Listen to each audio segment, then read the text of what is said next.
الحبيب قلبك يطيب.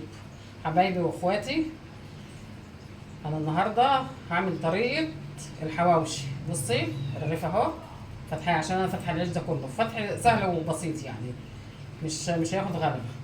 ده عيش الحواوشي، ده نص كيلو لحمه مفرومه من عند الجزار بقى، من عند بتاع اللحمه المجمده، من اللي انت تجيبيه. ديت قرن فلفل حامي على قرن سبايسي، ماشي.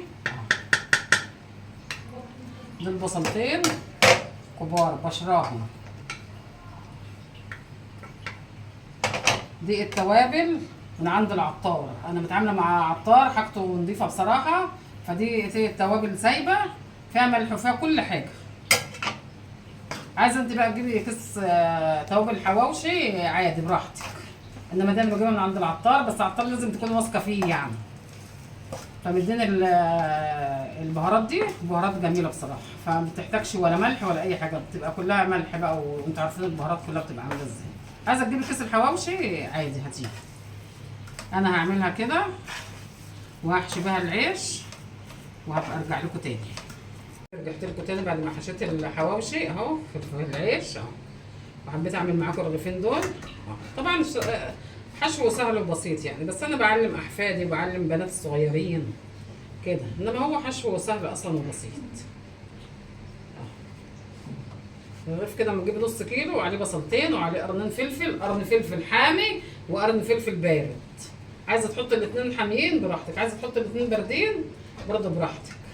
وانضف واحسن من اللي بره يعني. الرغيف عندنا احنا في منطقتنا الرغيف من 25 ل 30 جنيه. انت بقى قولي لي بقى اللي انت بتتابعيني من انهي حته، وقولي لي الرغيف عندك بكام. هسويه بقى يا قلبي وارجع لك تاني. حبايبي رجعت لكم تاني بعد ما حشيت الحواوشي وحاطه نصه في الفرن، وبعمل حبه ايه على الطاسه من فوق. اللي عايز في الفرن من جوه يحطه في الفرن، واللي عايز في الطاسه من فوق يبقى طري ماشي، يبقى طري خالص كده وجميل في الطاسه من فوق. وعايزاه يبقى ناشف شويه كده برضه حطيه في الفرن. لما تعملي الحواوشي في البيت احسن ما تشتريه من بره. حبايبي رجعت لكم تاني بعد الحواوشي ما طلع من الفرن. ده حواوشي ايه الفرن اهو، شايفه ناشف وحلو اهو. ودوت بتاع ايه الطاسه من فوق. لو عايزه تعملي في الطاسه اهو طري اهو، لو عايزه تعملي في الطاسه تعملي، عايزه تعملي في الفرن تعملي. شوفي مستوي وطري وجميل. وده بتاع الفرن ناشف ازاي وحلو.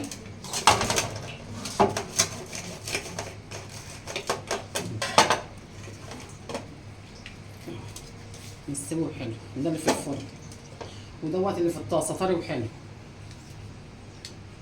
حبايب قلبي اللي متابعيني بقى، عايزه لايك وشير، ويا ريت تخشوا بقى تابعوني على اليوتيوب اسرار المطبخ مع ام طارق، تشوفوا كل جديد ان شاء الله.